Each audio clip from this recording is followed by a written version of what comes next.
So the three projects that we've heard about tonight have all had to do with city-level sustainability projects. Our final presentation of the evening is about a project on a national scale. I happen to advise it. Jordan Chan is the presenter. Please welcome her. Hi, everyone. My name is Jordan Chan, and I will be presenting on behalf of our capstone team. Our project focuses on understanding the species mitigation market in the United States.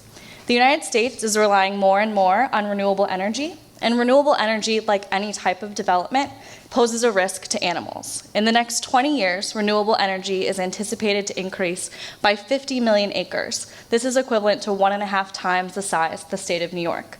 The focus of this project aims to find a balance between conservation and development.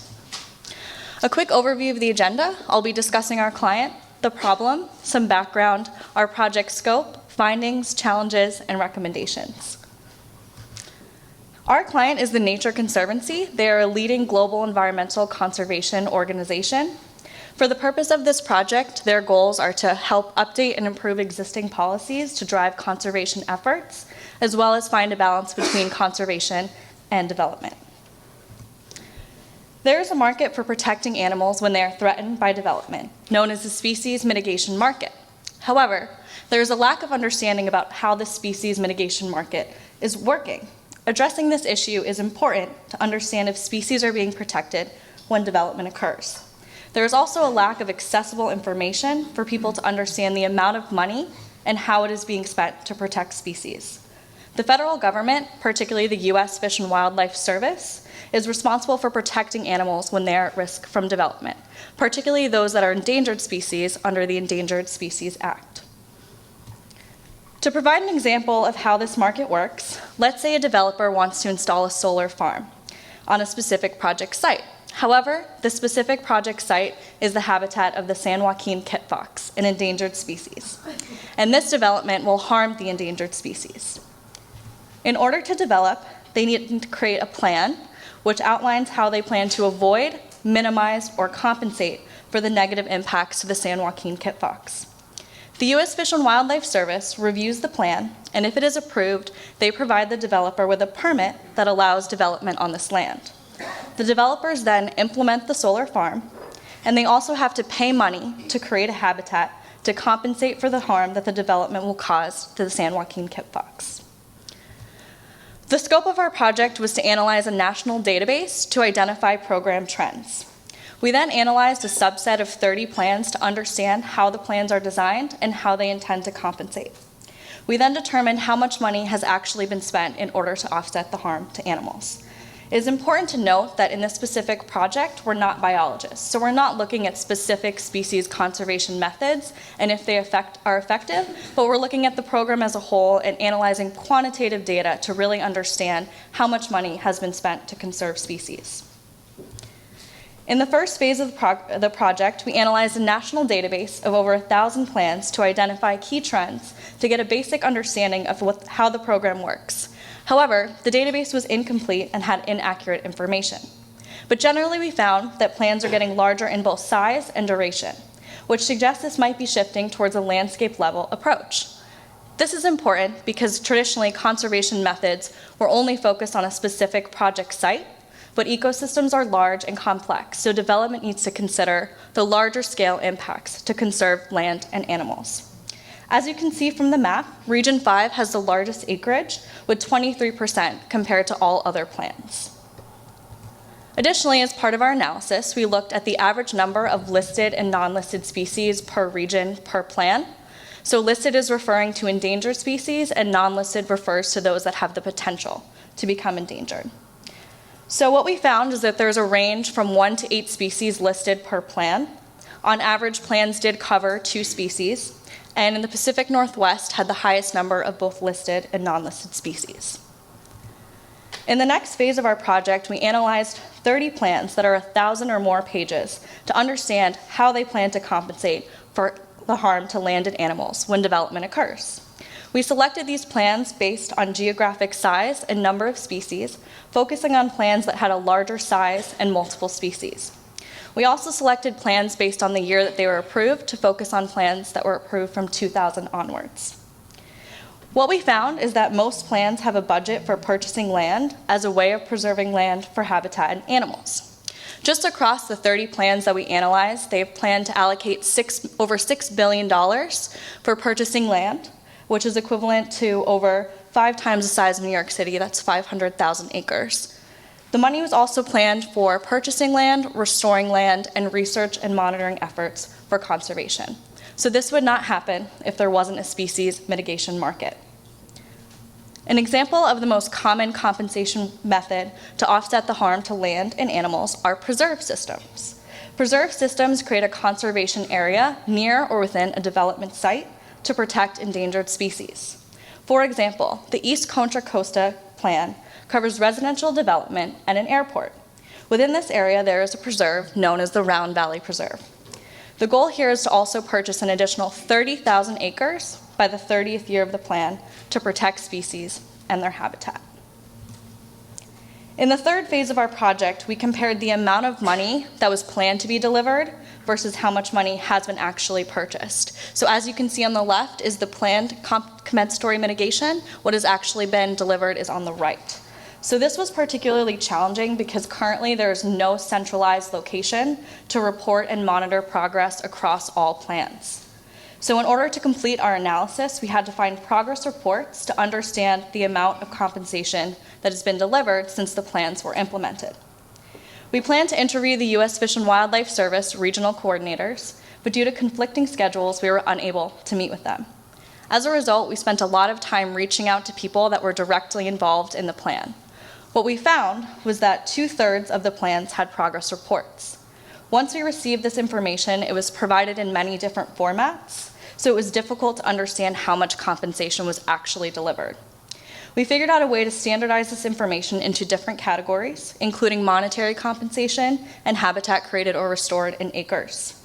As you can see here, for the Lower Colorado River Multi-Species Conservation Plan, spans over 50 years and plans to allocate over $600 million to create or restore over 8,000 acres. Currently, the plan is in year 11 and has allocated over $200 million and created or restored over 4,000 acres. We then completed this analysis across all of the plans that had progress reports. So finding data about this market and how much money has been spent to protect land and animals when development occurs was important to our client because there is not that much information available. Across all the plans we analyzed, $900 million has been spent out of the $6.3 billion for conservation efforts, and 2/3 of the land has been purchased or restored. We encountered significant challenges during the course of this project. We were relying on information from the U.S. Fish and Wildlife Service, but we were unable to get it, so we had to find the information in other places. In the National Database of Habitat Conservation Plans, there was inaccurate and incomplete data, so we needed to fill in these significant gaps. It was also difficult to find out if the plans were delivering on their obligations because there was no single location to find these progress reports. And once we did find the progress reports, it was difficult to understand what was happening because there's inconsistent ways that they report this information.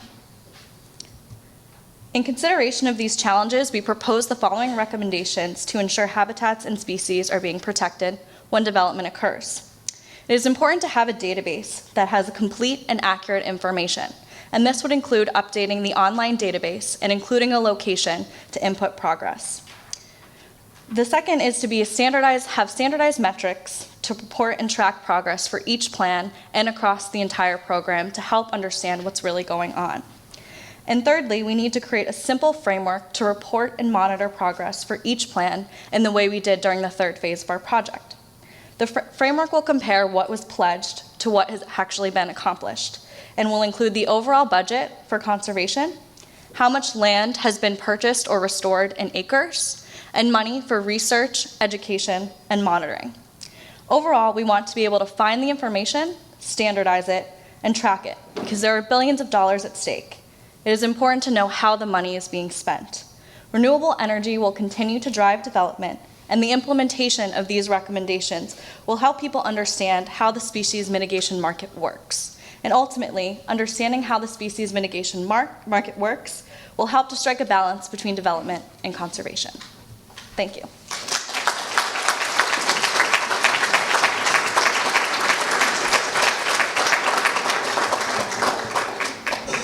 Questions for Jordan?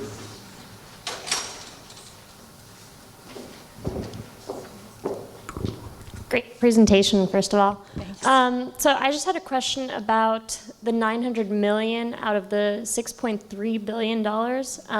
That just doesn't seem like a lot. Can you talk about that a little bit? Yeah, so that was one of the challenges that we faced in really understanding the effectiveness of the entire program. So although the Nature Conservancy wanted us to aggregate the total of the amount of money that has been spent versus what is planned, it's really difficult to assess the effectiveness because each plan is really in a different stage of implementation. So if you look at a plan that has, $75 million allocated to it and it's only in the third year out of 50 years, it's really hard to say, yes, this plan is doing what it's supposed to because it's too soon to really understand if it's being delivered yet. Question here.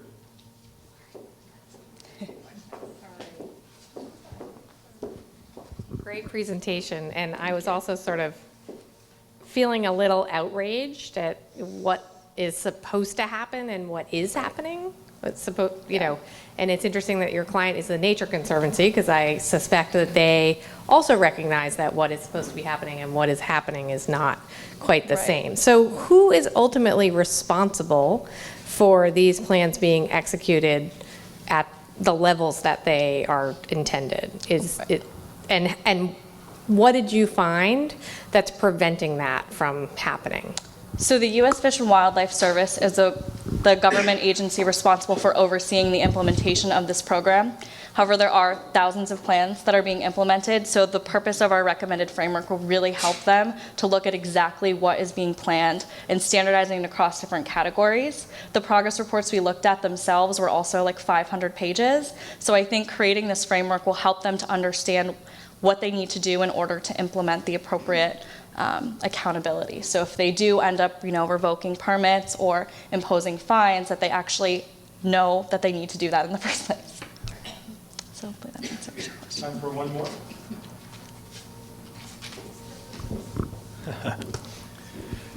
In your opinion, what is the cutest endangered animal that you study? I know, there are so many. I would say none of the birds because I don't like birds, but I would say that the snow seal is pretty cute. Okay, thank you very much.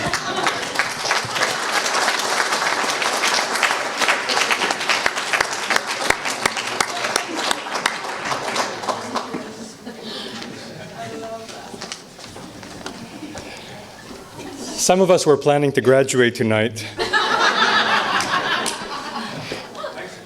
But plans change, don't they?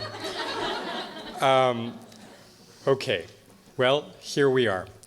At the end of these 4 presentations, this is not only a required part of the course, it's also something of a graduation party for the students here. The capstone workshop comes at the end or near the end, or for some, the end does not come at all. Of their time in the program. And so before I let you go, let me just say that these presentations were just wonderful. You did a magnificent job. I really appreciate it and I'm proud of you. I would also like to thank my colleagues who advised you in doing this work, Thomas Abdallah, Suzanne DeRoche, and Kizzy Charles Guzman. So please give them a round of applause.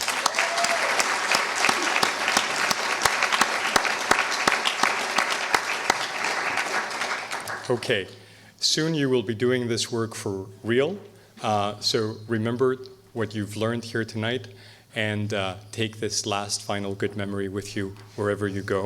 Good luck and see you soon.